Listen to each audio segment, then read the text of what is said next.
ये चीजें नहीं करना आ रही हैं, तो आप चैट जीपीटी, शेल जीपीटी को पूछ सकते हो कि कमांड्स क्या है इनको यूज करने के लिए। आप उससे पूछ लो कि फॉर एग्जांपल मुझे यही प्रोसेस करना है, फॉर एग्जांपल कि मुझे एसक्यूएल मैप चलाना है किसी एक वेबसाइट पे, उस पे एक गेट पैरामीटर है। अब वो आपको ये बोलेगा कि आप उस गेट पैरामीटर पे ये कमांड चला के एसक्यूएल मैप, पहले डेटाबेस का नाम पता करो, फिर टेबल्स के नाम पता करो, फिर कॉलम, और फिर डंप कर लो डेटा। उसकी कमांड्स निकाल के वो आपको देता है। अब एआई ये चीज आपके लिए परफॉर्म भी कर सकता है। शेल जीपीटी जैसे एक टूल है, वो आपके लिए आपके प्रॉम्प्ट के अकॉर्डिंग आप जो उसको करने को बोलोगे वो करके भी दिखा देगा आपको। ठीक है, बट उसके लिए आपको चैट जीपीटी की एपीआई चाहिए होती है, जो कि उनके पेड वर्जन में आपको मिलती है। चैट जीपीटी का जो प्रीमियम होता है ना, चैट जीपीटी 4 पॉइंट समथिंग है, 4.0 या कुछ है, तो उसकी एक एपीआई होती है, वो आपको सब्सक्रिप्शन लेना पड़ता है। पहले उसका एपीआई मिलती है, फिर वो एपीआई आप शेल जीपीटी को प्रोवाइड करोगे ताकि वो आपके लिए सारे काम करे। शेल जीपीटी का काम क्या है, बेसिकली आप उसको, जैसे आप अभी चैट जीपीटी पे सारे प्रॉम्प्ट लिखते हो, तो वही चीज आपके खाली पे सेट हो जाएगा। तो आप, हाँ, शेल जीपीटी, तो आप यहाँ पर उसके प्रॉम्प्ट डाल दोगे कि मुझे, फॉर एग्जांपल, मुझे एसक्यूएल मैप परफॉर्म करना है। आप लिख दोगे यहाँ पे, I want to perform SQL map on specific website where I found ID parameter on the URL. Now can you please provide me the steps how I can enumerate the database, and also how can I dump the contents from the database, and also if possible please perform these steps for me। तो वो क्या करेगा, सारे steps list करेगा आपके सामने, एक by step सारा प्रोसीजर बताएगा, और उसके बाद सेम चीज आपके लिए परफॉर्म कर देगा। वो एसक्यूएल मैप टूल को चलाएगा, और जो जो कमांड्स उसने रन करी थी, एक एक करके उनको रन कर देगा आपके लिए। तो ये चीजें आप करा सकते हो उससे, बट हाँ, उसके लिए आपको एपीआई की जरूरत पड़ेगी।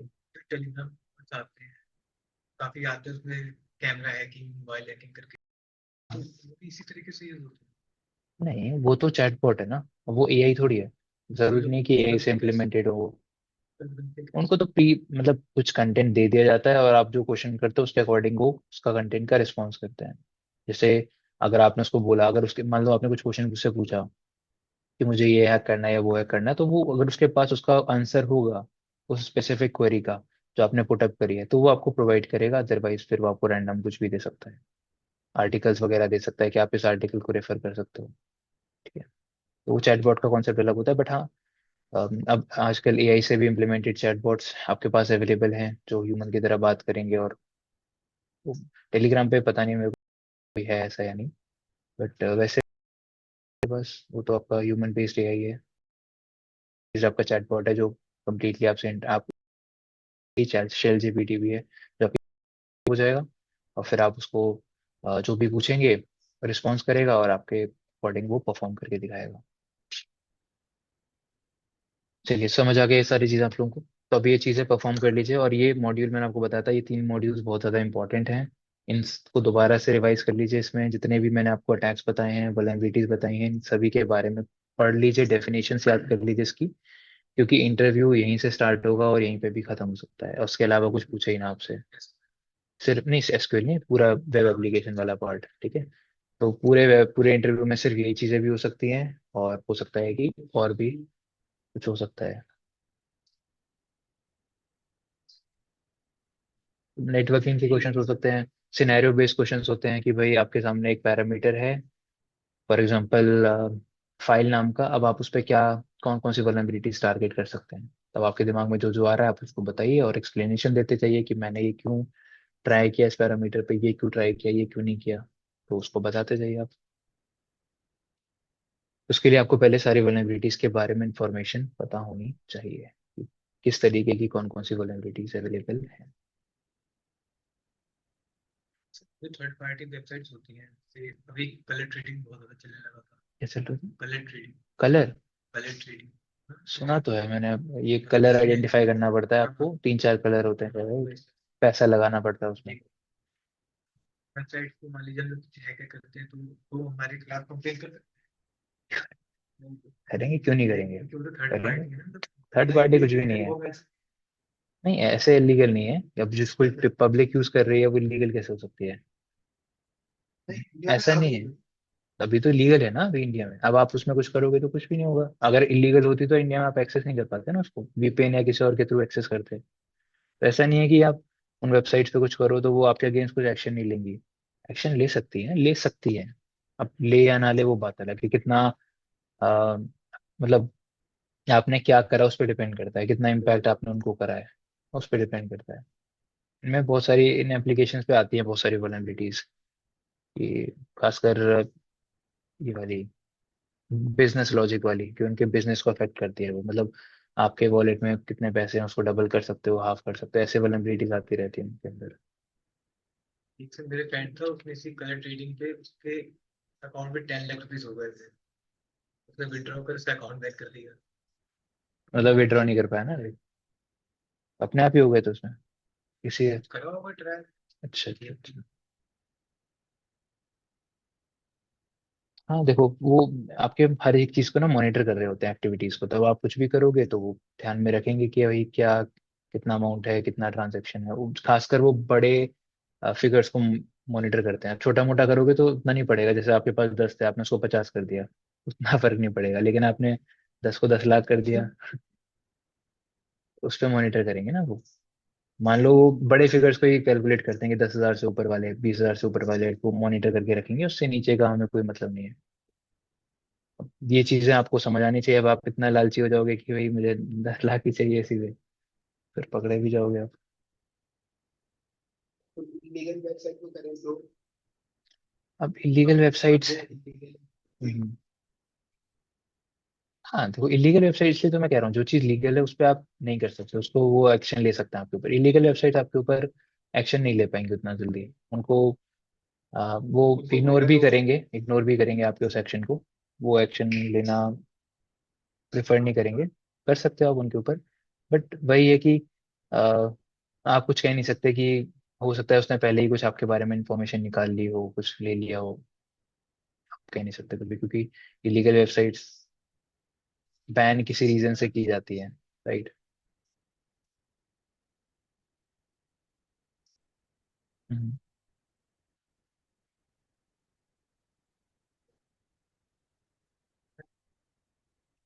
दिन को जो उससे इंटरेक्ट कर रहे होते हैं ना।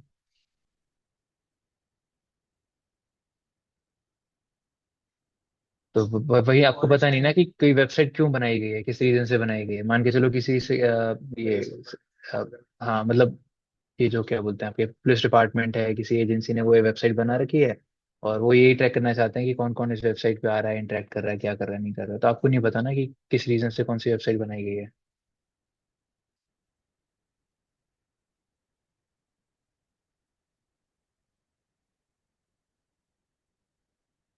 मतलब किसी और के कार्ड्स को कार्डिंग वगैरह करके।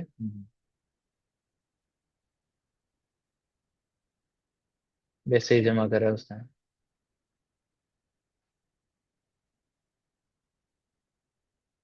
तो भागी गया, पकड़ा नहीं गया। अच्छा। सर वो कैसे करते हैं सर्वर साइड पर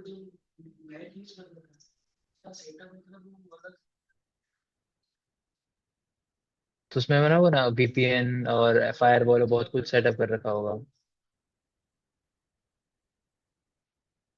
सर्वर साइट पर हम जैसे किसी का ऑनलाइन प्राइस है तो सर्वर साइट पर भी नहीं कर पाते, मतलब क्या हम कर सकते हैं कि सर्वर साइट पर जैसे 10,000 रुपए है कोई भी चीज तो उस पर क्लाइंट साइड यहाँ पे कर लेगा 10 रुपए, 1 रुपए, 0 रुपए नहीं, सर्वर साइट पे।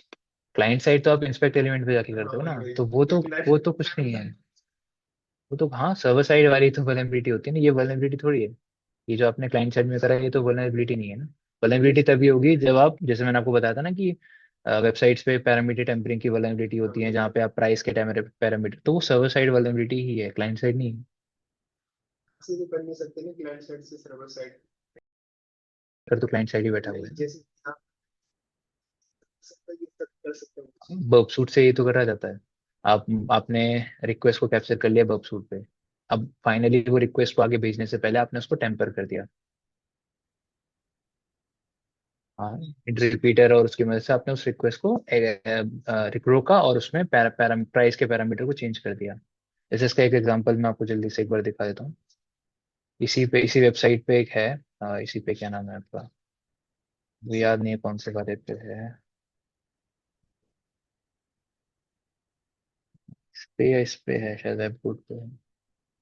पैरामीटर टेम्परेचर, आप उसको करके देख सकते हो, ट्राई। मैंने किया जैसे कि इंस्पेक्ट एलिवेशन पे जाना इंस्पेक्ट एलिमेंट पे आप जो चीज करोगे ना वो तो क्लाइंट साइड में ही आपने चेंज करेंगे, राइट।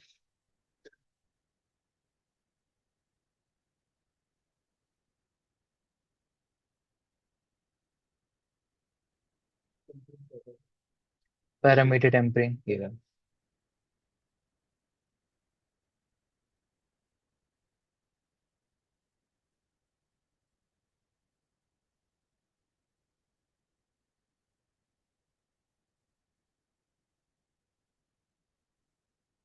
जैसे ये देखिए फॉर एग्जांपल, एक पोर्टल है जहाँ पे आपको एक HD टीवी मिल रही है $2999 की, ठीक है। अब आपने इसको परचेज करने से पहले आप क्या करोगे, इस रिक्वेस्ट को इंटरसेप्ट कर लीजिए। तो आप वेबसूट पे जाइए, इंटरसेप्ट ऑन कर दीजिए, वापस आइए वेबसाइट पर और परचेज पर क्लिक करिए। तो जैसे आप परचेज पे क्लिक करोगे तो ये पैरामीटर आपको यहाँ पे दिखना चाहिए। अगर आप यहाँ से इस पैरामीटर को चेंज करते रहे हो कि मुझे ये इतने की नहीं, मुझे $1 की चाहिए, ठीक है, और क्वांटिटी भी आपने बढ़ा दी कि मुझे क्वांटिटी 10 चाहिए, राइट, आपने इसको कर दिया कि मुझे 10 क्वांटिटी चाहिए, तो अब क्या होगा कि वो $1 की या उससे मल्टीपल कर दे, $10 कर दे, वो डिपेंड करता है। तो प्राइस क्या है, एक कर दिया आपने, और क्वांटिटी आपने इंक्रीज कर दी 10। तो ये अगर अब रिफ्लेक्ट करता है वेबसाइट पे जाके, मतलब जब आप फाइनली पेज पे जा रहे हो तो आपको जितने का पेमेंट करने को वो बोल रहा है, अगर वो वहां पे वो रिफ्लेक्ट कर रहा है तो वल्नरेबिलिटी है। क्योंकि अब जो पेमेंट गेटवे पे रिक्वेस्ट जाएगी वो $10 की जाएगी, ना कि 2000 इतने डॉलर्स की। हाँ। नहीं, देखो जब तक आप उस चीज को पेमेंट गेटवे पे जाके चेक नहीं कर लेते हो तब तक कंफर्म मत करो कि वो वल्नरेबिलिटी है। पेमेंट गेटवे पे एक बार रिक्वेस्ट पहुंच जाए फिर कोई नहीं कुछ कर सकता। पेमेंट गेटवे पहुंच गई मतलब अब वो पेमेंट आपसे उतने का ही करेगा जितने का आपने ऑल्टर किया है उसको, है ना, ओरिजिनल वाला नहीं करेगा। ठीक है, तो आपने चेंजेस करे इसमें, और आप क्या करेंगे इसको फॉरवर्ड फॉरवर्ड करके इसको इंटरसेप्ट ऑफ कर दीजिए। अब यहाँ पर आपको क्या दिखा रहा है, 10 दिखा रहा है कि आपने 1 into 10 10, तो 10 चीज आपने मंगाई $1 की, तो वो फाइनली आपको प्राइस जो पे करने के लिए बोल रहा है वो कितना बोलेगा, $10 का। तो जब तक वो पेमेंट गेटवे तक रिक्वेस्ट ना चली जाए तो वो वर्कसूट के थ्रू आप कर सकते हो। वर्कसूट पे अपने रिक्वेस्ट को रोका, उसमें पैरामीटर्स को चेंज किया और फिर उसको फॉरवर्ड कर दिया।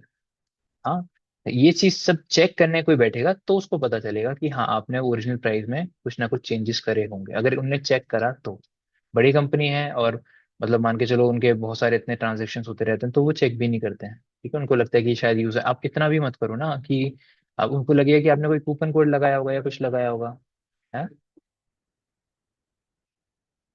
तो ये चीज है ना, मैंने भी बहुत करी है। उस पे ओला पे और बहुत सारे बड़े बड़े गाड़ियां आप मंगा लो छोटे छोटे, मतलब कितने कम पैसों में। तो ये चीजें होती हैं, ठीक है, बट ना ये चीजें पकड़ी भी जाती हैं, तब पकड़ी जाएंगी जब वो चेक करेंगे। लेकिन आप ऐसे इतना भी कम मत करो ना प्राइस की, वो बहुत ही शक हो जाए कि आपने बहुत बड़ी चीज कोई छोटे मोटे 10-15 रुपए में मंगा ली। आप आधा करो उसका प्राइस, आधे से कम कर दो, 25% या 75% डिस्काउंट कर दो, है ना। रियल वेबसाइट्स पे मैं आपको कितनी बार समझा रहा हूँ।